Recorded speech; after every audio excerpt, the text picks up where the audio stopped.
আসসালামু আলাইকুম দর্শক মন্ডলী, কেমন আছেন আপনারা? আশা করি ভালো আছেন। আপনারা দেখছেন আপনাদের প্রিয় চিকিৎসা বিষয়ক চ্যানেল আলমোদের হোমিও চিকিৎসালয়। এই চ্যানেলের মাধ্যমে আপনাদের রোগ সংক্রান্ত নানা রকম তথ্য বলে দেওয়া হয়, ওষুধ নিয়ে নানা রকম তথ্য বলে দেওয়া হয়। আশা করি আপনারা আপনাদের সমস্যা অনুযায়ী ভিডিওগুলো দেখছেন এবং উপকৃত হচ্ছেন। বন্ধুগণ, বরাবরের মতো চলে এসেছি আপনাদের মাঝে নতুন একটি রোগ নিয়ে, নতুন একটি বিষয় নিয়ে। তো আজকে আমি যে বিষয়টি নিয়ে আলোচনা করব, এই বিষয়টি হচ্ছে অ্যানাল ফিসার বা গ্যাজ অপারেশন পরবর্তী সমস্যা নিয়ে। অ্যানাল ফিসার বা গ্যাজ অপারেশন পরবর্তী সমস্যা নিয়ে আজকে আমি আলোচনা করব।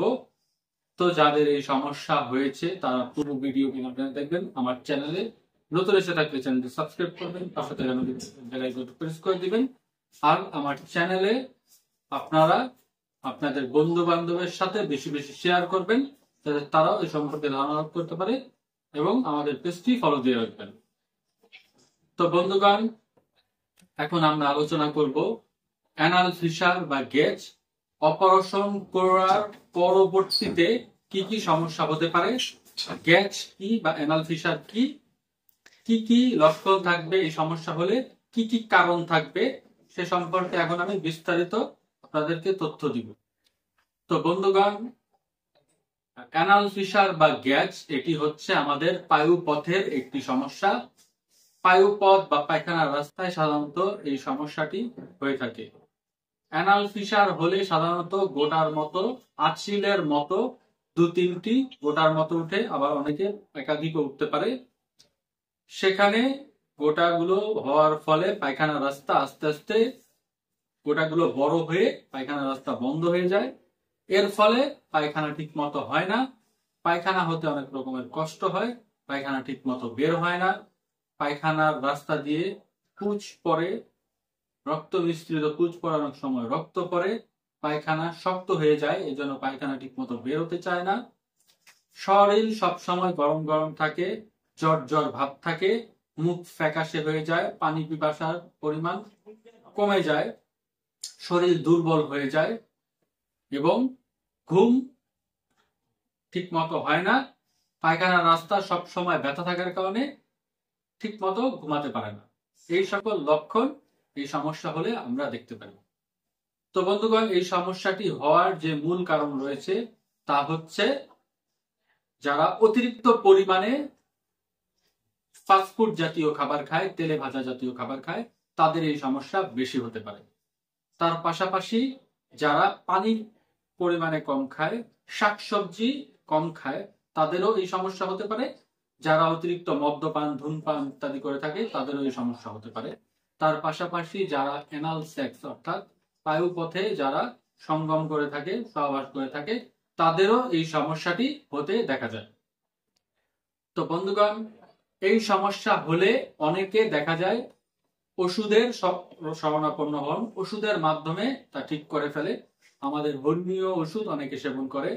অনেকে দেখা যায় যে তাদের বিশ্বাসের কারণে, অবিশ্বাসের কারণে তারা হোমিও গ্রহণ না করে অনেক অ্যালোপ্যাথির কাছে যায় এবং তাদের থেকে অপারেশন করে সেটি দ্রুত সারানোর চেষ্টা করে। সেটি অনেক সময় দেখা যায় ফলপ্রসূ হয়, কিন্তু বেশিরভাগ সময়ই অপারেশন করার পরেও এই সমস্যাটি রয়ে যায়। অপারেশন করার পরেও সেই জায়গাটিতে আবার দেখা যায় যে নতুন করে গ্যাজের সৃষ্টি হয়, অ্যানাল ফিসারের সৃষ্টি হয়।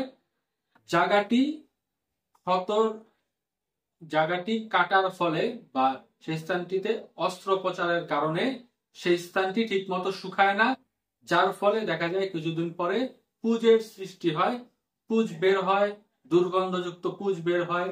এর ফলে অনেক সময় দেখা যায় রক্ত বেরোতে দেখা যায় এবং নানা রকম সমস্যা তার জীবনে বয়ে আসে। ঠিক মতো পায়খানা হয় না, পায়খানার সাথে রক্ত বের হয়, শরীর শুকিয়ে যায়, পানি পিপাসার পরিমাণ কমে যায়। অপারেশন করালে এই সমস্যাগুলো বেশিরভাগ ক্ষেত্রে দেখা যায়। ঠিক মতো শুকাতে চায় না, এই সমস্যাটি বেশিরভাগ ক্ষেত্রে দেখা যায়। এর জন্য আমাদের হোমিওতে বেশ কিছু ওষুধ রয়েছে। যারা অপারেশন করিয়েছেন তাদের জন্য আমাদের হোমিওতে বেশ কিছু ওষুধ রয়েছে। নিচে আমার নাম্বার দেওয়া থাকবে, এখানে যদি আপনারা যোগাযোগ করেন ইনশাআল্লাহ আপনাদেরকে আমরা ভালো ওষুধ সরবরাহ করতে পারবো ইনশাআল্লাহ। আপনারা এই ওষুধগুলো খেয়ে আপনাদের এই সমস্যা থেকে আপনারা নিস্তার পেতে পারবেন ইনশাআল্লাহ। সারা বাংলাদেশে কুরিয়ারের মাধ্যমে আমরা ওষুধ সরবরাহ করে থাকি। তো চাইলে আপনারা আমাদের থেকে ওষুধগুলো নিতে পারেন ইনশাআল্লাহ। তো বন্ধুগণ, আজকে আমি যে বিষয়টি নিয়ে কথা বললাম, অ্যানাল ফিশার বা গ্যাজ অপারেশন পরবর্তী সমস্যাগুলো নিয়ে। তো আশা করি আপনারা এই সমস্যাগুলো বুঝতে পেরেছেন, কি কি সমস্যা আপনাদের হতে পারে সে বিষয়ে আমি কিছুটা ধারণা দিতে সক্ষম হয়েছি। তো এই বিষয়টি আপনারা নিজেরাও দেখবেন, বন্ধু বান্ধবের সাথে বেশি বেশি শেয়ার করবেন। আমার চ্যানেলে নতুন হয়ে থাকলে চ্যানেলটি সাবস্ক্রাইব করবেন, পাশে থাকা নোটিফিকেশন বেল আইকনটি প্রেস করে দিবেন, যাতে প্রত্যেকটি ভিডিও আমি ছাড়ার সাথে সাথে আপনারা পেয়ে যান। এবং আমাদেরকে কমেন্টে জানাবেন আপনারা কি কি ভিডিও আপনারা দেখতে চাচ্ছেন। শেয়ার দিবেন, লাইক দিবেন, কমেন্ট করবেন, আর বেশি বেশি আমাদেরকে সাপোর্ট করবেন, কমেন্টে জানাবেন। এবং আমাদের ফেসবুক পেজ রয়েছে, সেখানেও আপনারা ফলো দিয়ে রাখবেন, যাতে আমাদের ফেসবুক পেজটিও বড় হয়। তো আজকে পর্যন্ত রাখছি বন্ধুগণ, আমাদের জন্য দোয়া করবেন। আসসালামু আলাইকুম রহমতুল্লাহি ওয়া বারাকাতুহু।